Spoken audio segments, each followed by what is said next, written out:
안녕하세요, 크립토 노마드입니다. 비트코인이 46,000달러대를 회복하면서 다시 47,000달러 돌파에 나선 모습입니다. 이번에는 찐 반등일지 아니면 기술적인 단기 반등인지 이걸 놓고 말들이 많습니다. 런던 하드포크로 한창 주가를 높인 이더리움은 이더리움 2.0 도약을 위한 준비 역시 착착 진행해 가고 있는 모습입니다. 이번에는 이더 2.0 테스트넷 관련 하드포크가 완료됐다라는 소식이 전해졌습니다. 이더리움을 게임 체인저로 만들지도 모른다는 이더리움 2.0 업그레이드, 과연 순조롭게 일정대로 진행될 수 있을지가 초미의 관심사입니다. 최근 들어서 시장이 하락세를 보이면서 개미 투자자들은 불안해하는 모습을 보였지만 기관들은 역시나 꽤나 적극적인 움직임을 보이고 있습니다. 기존 레거시 금융들은 속속 시장에 들어오거나 들어올 준비를 하고 있고, 기존의 디지털 애셋 기관들은 새로운 상품 출시를 준비하면서 다음 페이지를 대비하고 있습니다. 여러 다양한 소식들이 새롭게 전해졌습니다. 무엇보다 비트코인 시세가 회복세를 보인다는 점은 가장 반갑게 느껴지는 부분입니다. 이슈별로 정리를 했으니까 영상을 끝까지 시청해 주시면 시장을 바라보시는데 더 도움이 될 수 있지 않을까 생각됩니다. 본격적인 시작에 앞서서 좋아요와 구독 또 알림 설정을 꼭 부탁드리겠습니다. 영상 제작에 아주 큰 도움이 된다는 말씀 함께 드립니다. 그럼 시작하겠습니다.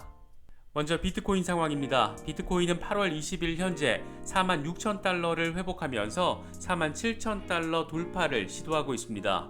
관건은 47,000달러에서 48,000달러를 돌파해서 안정적인 지지를 받을 수 있을지 여부입니다. 이번이 세 번째 48K 돌파 시도가 되는 것인데, 여기서 성공하면 5만 달러 돌파는 충분히 가능하다, 이런 분석이 상당히 우세하지만 강력한 저항 구간이기 때문에 이번에도 저항선에 부딪히면 4만 달러 초반까지 후퇴할 수도 있다, 이런 분석도 제기된 상태입니다. 이런 가운데 올해 비트코인 강세장이 과거 2013년의 추세를 따른다면 시장에는 두 번의 고점이 나타날 것이다, 이런 전망도 나왔습니다. 비트코인 분석가 비트코인 아카이브가 제시한 분석입니다.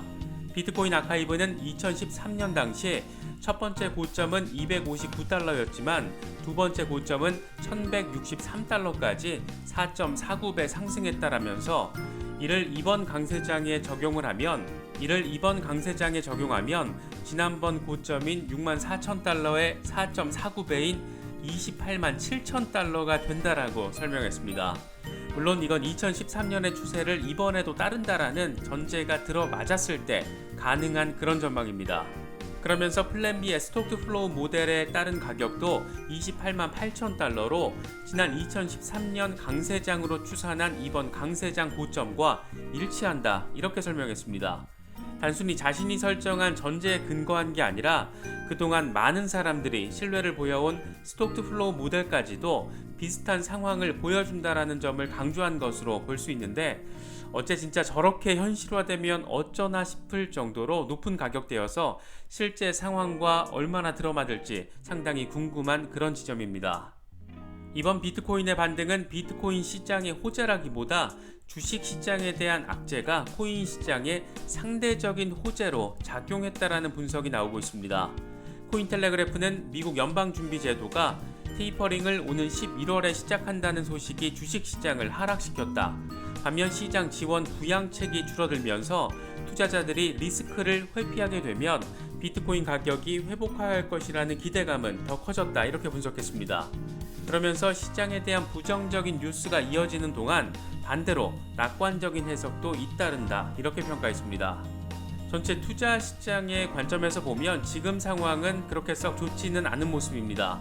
코로나 델타 바이러스가 빠른 확산세를 보이면서 시장 전반에 악재로 작용하고 있기 때문인데, 이로 인해서 채권 금리는 하락했고 그나마 연준의 테이퍼링 연내 개시 소식에도 국채 금리는 역사적으로 낮은 수준을 이어가고 있습니다.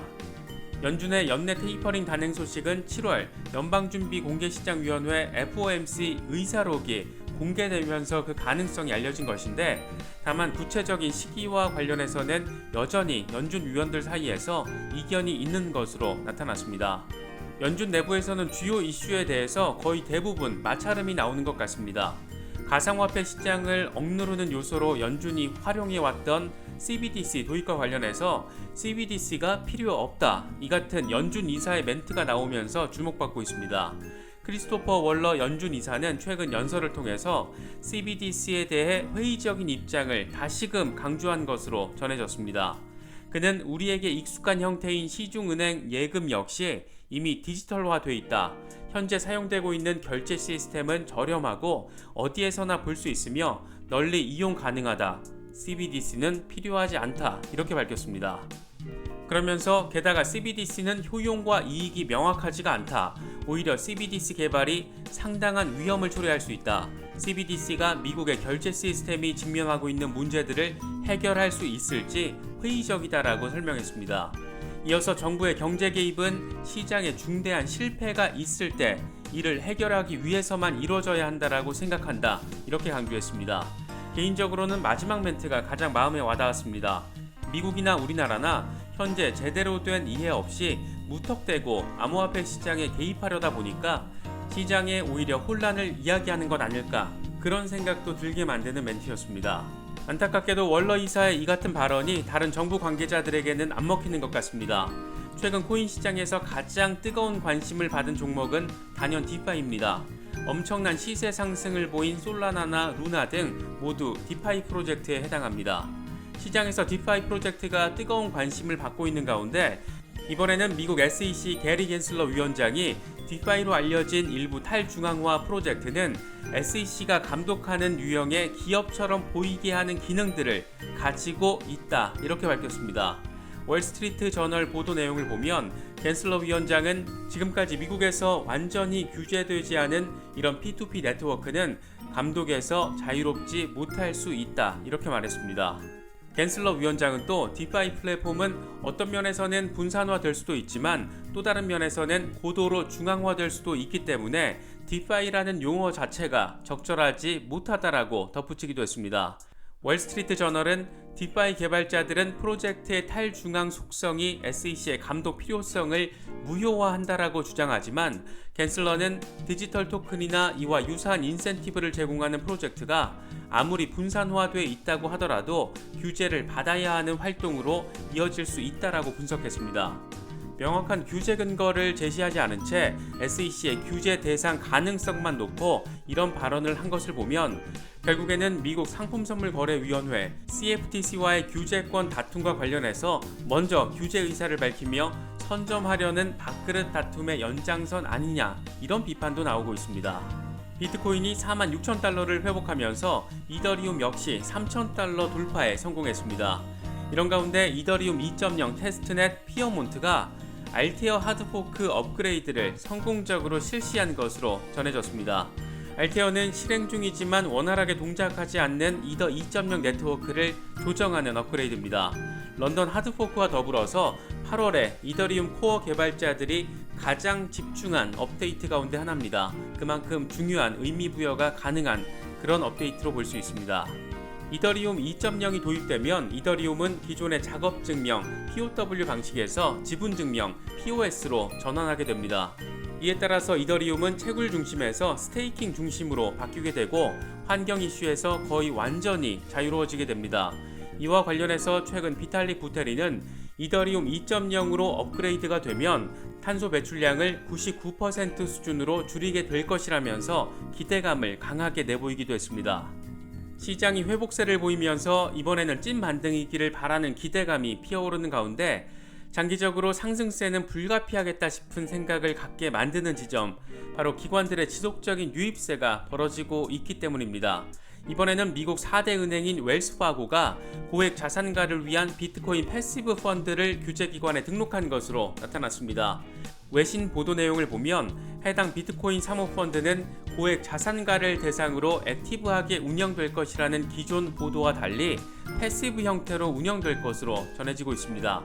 액티브 펀드는 펀드 매니저가 시장 상황에 따라서 직접 운용하는 펀드인데 패시브 펀드는 매니저의 별도 운용 없이 지수 등락에 수익률이 연동되는 펀드를 의미합니다.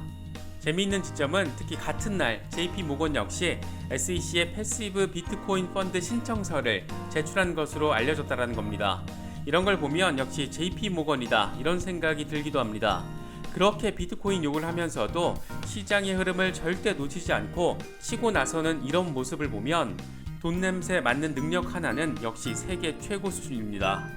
그런가 하면 영국 4대 상업은행 가운데 하나인 로이드 은행의 모회사 로이드 뱅킹 그룹이 투자기회 모색을 위해서 디지털 통화 혁신 책임자 채용에 나서면서 주목받고 있습니다. 해당 책임자는 디지털 통화 위주의 비즈니스 또 투자를 책임지게 될 것으로 전해지고 있습니다.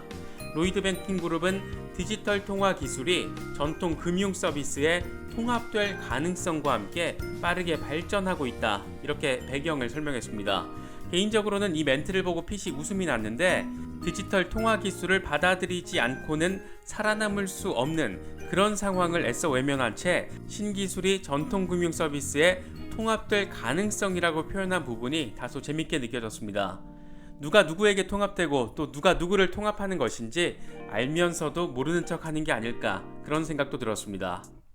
미국에서는 코인 투자자 수백 명이 바이낸스를 상대로 손해배상 소송을 준비하고 있다는 소식도 전해졌습니다. CNBC 보도 내용을 보면 지난 5월 19일 암호화폐 가격이 급락했을 당시에 바이낸스가 1시간 정도 먹통이 됐었는데 이때 많은 투자자들이 포지션을 청산하지 못한 것에 대해서 손해배상 청구 소송을 준비하고 있다는 겁니다. 이런 상황 과연 업비트 어떻게 바라보고 있을지 상당히 궁금합니다. 비트코인 시장이 반등세를 보이고 있지만 이번 반등이 과연 찐 반등일지 여부는 아직 단언하기는 어려워 보입니다. 코인 시장 자체에 대한 호재라기보다 주식 시장에 대한 악재가 상대적인 호재로 작용했다라는 분석이 나오는 것도 그런 이유 때문 아닐까 생각됩니다. 찐 반등이면 매우 무척 나이스, 단기 반등이면 단기 대응에 그래도 매우 무척 나이스, 이 정도로 바라보시고 대응하시면 어떨까 싶습니다. 이번에 준비한 영상은 여기까지입니다. 영상이 도움이 되셨다면 좋아요와 구독 또 알림 설정을 꼭 부탁드리겠습니다. 영상 제작에 아주 큰 도움이 된다는 말씀 함께 드리겠습니다. 언제나 성토하시기를 기원하겠습니다. 시청해주셔서 감사합니다. 지금까지 크립토 노마드였습니다.